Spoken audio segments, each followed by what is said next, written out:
Assalamualaikum warahmatullahi wabarakatuh. Halo semuanya, selamat datang di video pembelajaran kami. Perkenalkan, nama saya Marisa Murdiana. Saya Fika Minatumola. Saya Hidayati Nurina Ramadhani. Kami dari program studi akuntansi Fakultas Ekonomi dan Bisnis Universitas Pancasakti Tegal. Pada kesempatan kali ini, kami akan menjelaskan salah satu materi pada mata kuliah akuntansi sektor publik, yaitu mengenai pengukuran kinerja sektor publik. Mari kita pelajari bersama, semoga video kali ini bermanfaat dan mudah dipahami. Selamat menyaksikan! Pertama-tama kita mulai dari pengertian kinerja. Kinerja sendiri adalah gambaran sejauh mana suatu organisasi berhasil mencapai tujuan dan sasarannya. Sedangkan pengukuran kinerja adalah proses menilai keberhasilan pelaksanaan suatu kegiatan secara sistematis menggunakan indikator atau ukuran yang jelas serta memastikan adanya transparansi akuntabilitas. Selanjutnya dalam pengukuran kinerja terdapat beberapa elemen pokok, di antaranya 1. Menetapkan tujuan, sasaran, dan strategi organisasi. 2. Merumuskan indikator dan ukuran kinerja. 3. Mengukur ketercapaian tujuan organisasi. 4. Melakukan evaluasi kinerja. Keempat elemen ini saling berkaitan dan tidak dapat dipisahkan satu sama lain. Setelah dilakukan pengukuran, tahap berikutnya adalah evaluasi. Evaluasi dilakukan untuk melihat apakah pelaksanaan kegiatan telah sesuai rencana serta memberikan umpan baik berupa penghargaan maupun sanksi apabila diperlukan. Selain itu, evaluasi membantu meningkatkan pengambilan keputusan dan menunjukkan akuntabilitas organisasi kepada publik. Berikutnya kita masuk pada alur atau skema pengukuran kinerja yang terdiri dari 1. Perencanaan strategis, 2. Pengukuran kinerja, 3. Implementasi, dan keempat evaluasi. Alur ini menunjukkan bahwa pengukuran kinerja bukan hanya kegiatan akhir, tapi bagian dari siklus manajemen yang berkelanjutan. Artinya, organisasi harus memiliki visi dan strategi yang kemudian diukur dan dievaluasi pelaksanaannya. Fokus utama pengukuran kinerja di sektor publik adalah sejauh mana organisasi mampu memenuhi atau mencapai harapan masyarakat, serta seberapa efektif dan efisien pelayanan yang diberikan. Jadi, keberhasilan sektor publik tidak hanya dilihat dari anggaran yang terserap, tapi manfaat nyata yang dirasakan oleh rakyat. Selain itu, pengukuran kinerja biasanya dilihat dari 3 aspek utama. Yang pertama, input, diantaranya ada sumber daya yang digunakan. 2. Output barang atau jasa yang dihasilkan. 3. Outcome, dampak yang dirasakan oleh masyarakat. Outcome menjadi aspek paling penting karena menunjukkan manfaat layanan publik secara nyata.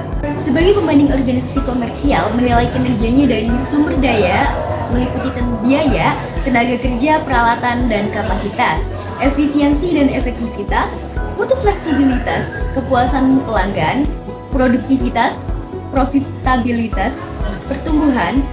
Fokusnya lebih pada profit dan daya saing pasar. Berbeda dengan sektor publik yang berfokus pada kesejahteraan masyarakat. Tidak hanya itu, pengukuran kinerja publik juga mencakup 1. Kebijakan. Apakah kebijakan efektif dalam mencapai tujuan? Perencanaan dan penganggaran.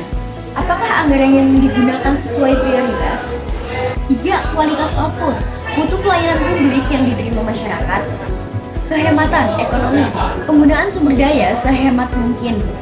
Keadilan atau equity, pemerataan distribusi pelayanan. 6. Akuntabilitas pertanggungjawaban kepada publik. Artinya, pengukuran kinerja dilakukan secara menyeluruh dari perencanaan hingga hasil akhir kegiatan. Terakhir, manfaat pengukuran kinerja antara lain memotivasi pegawai agar mencapai target, memastikan perencanaan kinerja berjalan dengan baik, menjadi dasar pemberian award atau punishment, memperbaiki layanan serta pengambilan keputusan, menjadi sarana antar kebagian organisasi, menunjukkan atau penurunan kinerja, mengidentifikasi masalah yang harus diperbaiki.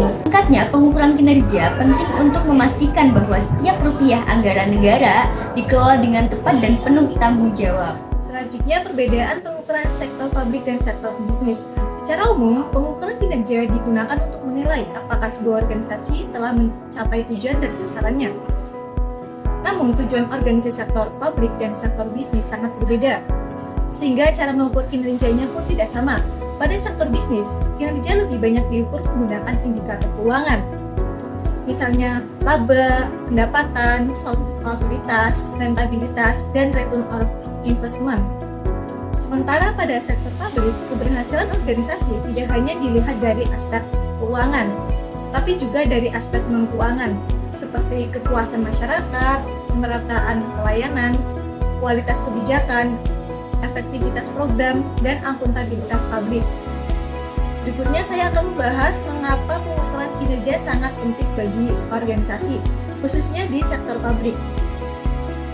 Pertama, pengukuran kinerja membantu organisasi menilai sejauh mana kemajuan yang sudah dicapai dibandingkan dengan sasaran yang telah ditentukan. Dengan begitu, organisasi dapat mengetahui apakah mereka berada di jalur yang benar atau perlu melakukan penyesuaian. Kedua, pengukuran kinerja juga membantu mengenali area kekuatan dan kelemahan. Dari hasil pengukuran ini, organisasi bisa melihat bagian mana yang sudah berjalan baik dan mana yang masih perlu diperbaiki. Selanjutnya, pengukuran kinerja memberikan dasar bagi organisasi untuk menentukan tindakan yang tepat dalam meningkatkan kinerja. Artinya, keputusan perbaikan dapat dilakukan secara lebih terarah dan berbasis data. Selain itu, pengukuran kinerja menunjukkan bagaimana setiap kegiatan yang dilakukan mendukung tujuan organisasi. Hal ini penting agar seluruh aktivitas yang berjalan tetap selaras dengan visi dan misi utama. Pengukuran kinerja juga mendukung pengambilan keputusan yang lebih cepat dan lebih inisiatif karena manajer memiliki informasi yang jelas mengenai kondisi organisasi. Kemudian, dengan adanya informasi kinerja, organisasi dapat mengutamakan alokasi sumber daya pada bagian-bagian yang benar-benar membutuhkan, sehingga penggunaan anggaran menjadi lebih efektif. Dan yang terakhir, pengukuran kinerja bertujuan untuk meningkatkan kualitas produk maupun jasa yang diberikan kepada pelanggan atau masyarakat. Ini merupakan inti dari pelayanan publik. Selanjutnya, pengukuran kinerja sebagai subsistem pengendalian manajemen. Nah, pada bagian ini kita akan membahas bagaimana pengukuran kinerja berperan sebagai dari subsistem pengendalian manajemen. Pertama, sebuah sistem pengendalian formal dalam organisasi terdiri dari dua komponen utama, yaitu struktur pengendalian manajemen dan proses pengendalian manajemen. Struktur organisasi dijelaskan melalui adanya pusat-pusat pertanggungjawaban. Pusat pertanggungjawaban adalah unit atau bagian organisasi yang dipimpin oleh seseorang manajer, dan manajer tersebut bertanggung jawab atas aktivitas dan kinerja unit yang dipimpinnya. Dengan adanya struktur ini, setiap unit memiliki batas tugas, kewenangan, serta indikator kinerjanya masing-masing. Selanjutnya terdapat proses pengendalian manajemen. Proses ini mencakup serangkaian aktivitas yang dilakukan oleh manajer, mulai dari penyusunan program atau programming, yaitu menentukan kegiatan dan prioritas organisasi. Kedua, penyusunan anggaran atau budgeting, yaitu pengalokasian sumber daya untuk melaksanakan program. Ketiga, implementasi, yaitu menjalankan program dan anggarannya. Keempat, pengukuran kinerja, yaitu menilai apakah pelaksanaan sudah sesuai dengan rencana dan mencapai hasil yang diharapkan. Nah, yang terakhir, pelaporan dan analisis, yang digunakan sebagai dasar evaluasi dan perbaikan di periode berikutnya. Selanjutnya ada struktur pengendalian manajemen. Dalam struktur pengendalian manajemen, organisasi dibagi ke dalam beberapa jenis pertanggungjawaban dan masing-masing dinilai menggunakan ukuran kinerja yang berbeda. Pertama, ada pusat biaya. Pada pusat ini, kinerja manajernya dinilai berdasarkan seberapa efisiensi biaya yang dikeluarkan. Contohnya, dinas sosial dan dinas pekerjaan umum. Nah, ini fokus utamanya adalah mengelola anggaran dengan hemat dan tepat.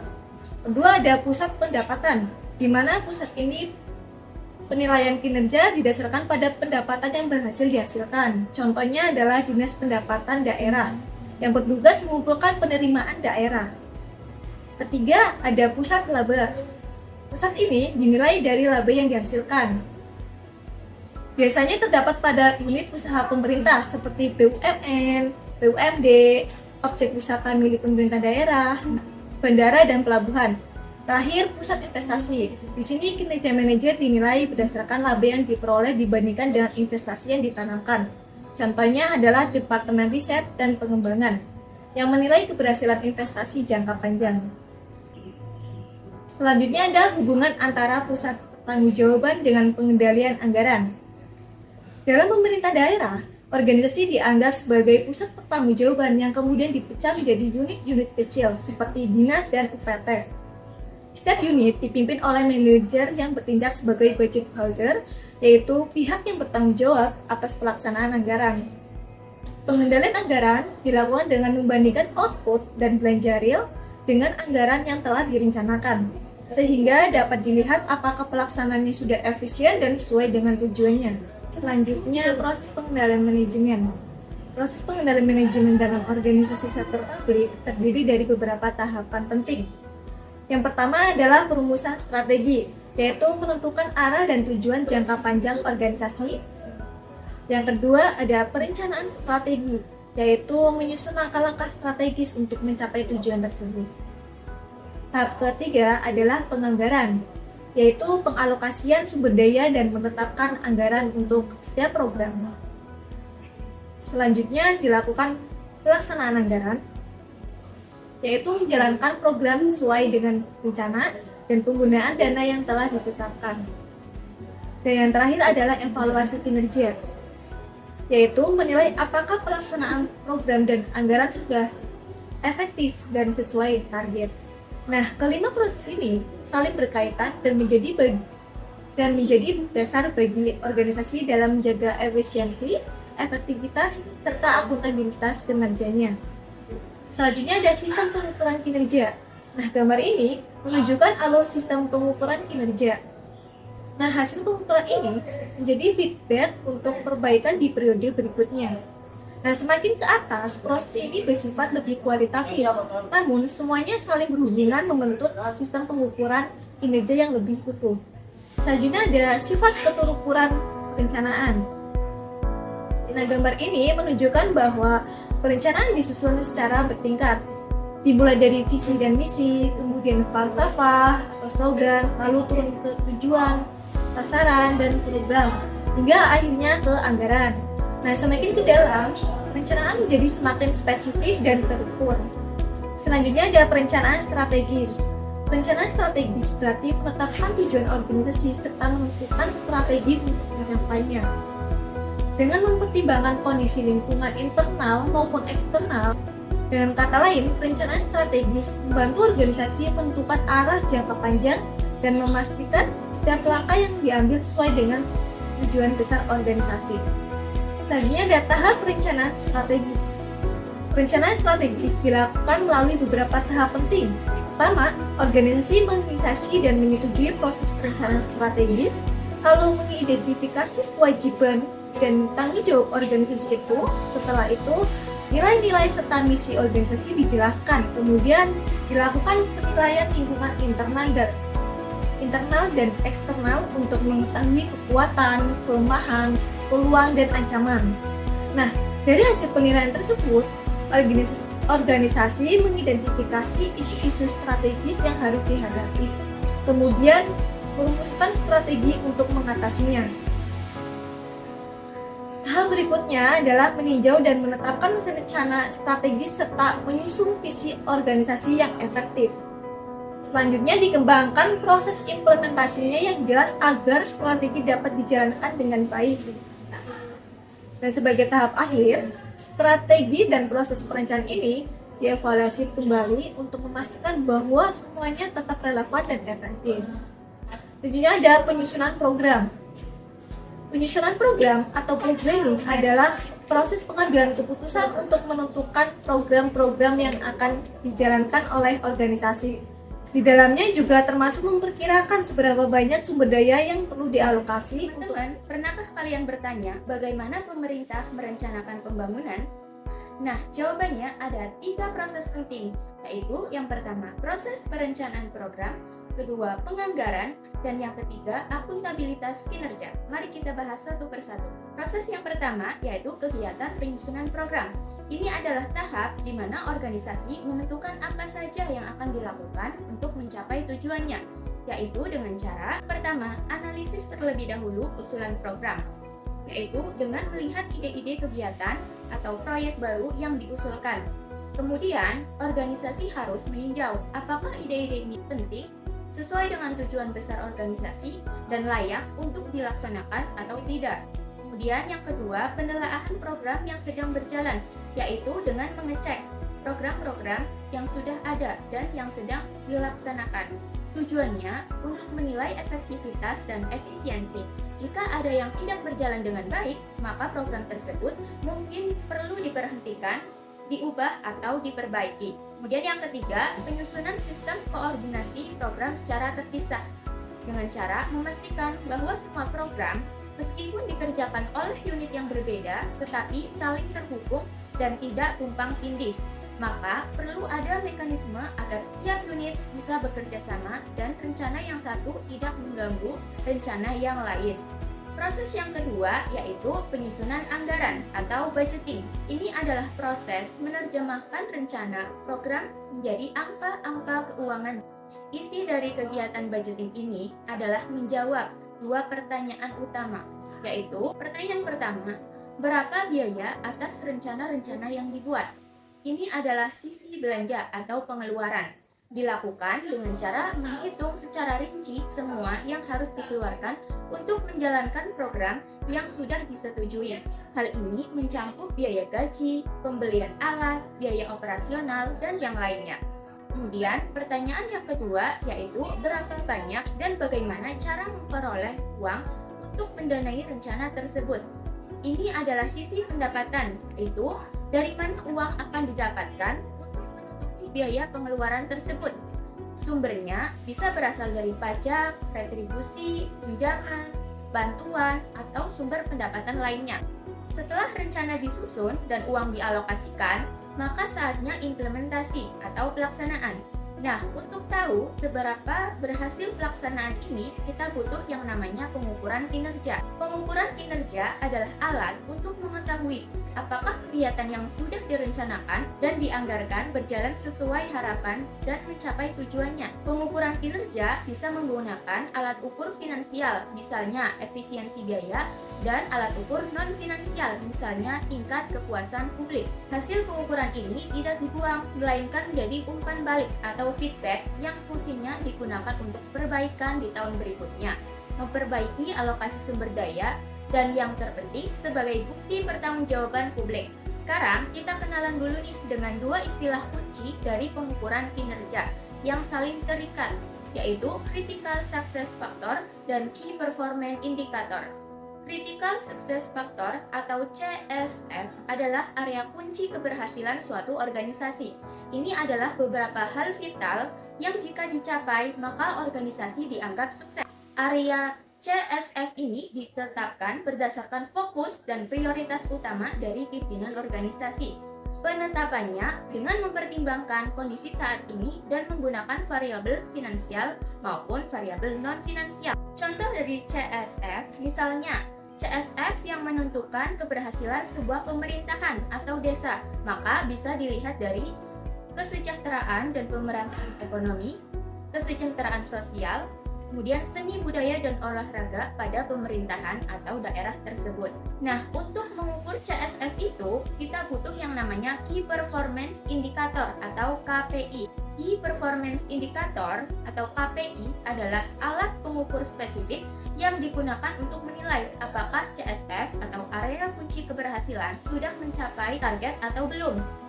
KPI yang efektif harus memenuhi unsur-unsur berikut. Yang pertama, dapat mengkomunikasikan strategi. Yang kedua, terkait langsung dengan tujuan strategis. Yang ketiga, terukur, ada angka dan rumusnya. Yang keempat, hasilnya dapat dihitung berulang dan objektif. Yang kelima, diperbarui secara berkala. Yang keenam, ada target yang jelas. 7. Bisa dibandingkan dengan lembaga lainnya. 8.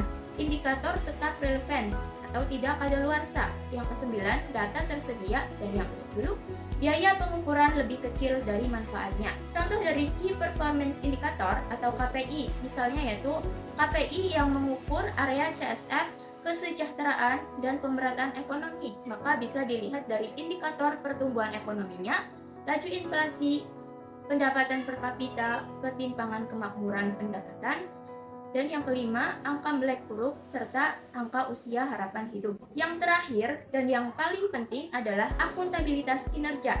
Ini adalah janji dan kewajiban pejabat publik untuk mempertanggungjawabkan hasil kinerjanya. Akuntabilitas kinerja adalah kewajiban bagi pejabat publik untuk memberikan pertanggungjawaban atas keberhasilan atau kegagalan dalam mencapai hasil kerja yang telah ditetapkan, terutama kepada publik. Akuntabilitas itu luas, tidak hanya sekedar laporan kertas. Ia harus merujuk pada harapan publik dan menilai responsivitas serta moralitas pejabat. Pejabat tidak hanya bertanggung jawab kepada atasannya seperti pusat ke daerah serta daerah ke dinas, ini yang disebut akuntabilitas vertikal. Namun, mereka juga bertanggung jawab kepada masyarakat luas, media massa, dan LSM. Ini yang disebut akuntabilitas horizontal. Dengan adanya akuntabilitas horizontal, kepercayaan masyarakat akan meningkat dan mereka tahu uang dan rencana mereka diawasi. Jadi, mulai dari penyusunan program, menyiapkan anggaran, pengukuran kinerja dengan CSF dan KPI hingga merujuk pada akuntabilitas pada publik, semua adalah satu kesatuan untuk mewujudkan pemerintahan yang lebih baik. Nah, sekarang kita tahu bagaimana janji publik diukur dan dipertanggungjawabkan. Sekian penjelasan mengenai materi pengukuran kinerja sektor publik yang dapat kami sampaikan. Semoga pembelajaran ini dapat bermanfaat dan dipahami. Jangan lupa like, komen, dan subscribe. Terima kasih, sampai jumpa di video selanjutnya. Wassalamualaikum warahmatullahi wabarakatuh.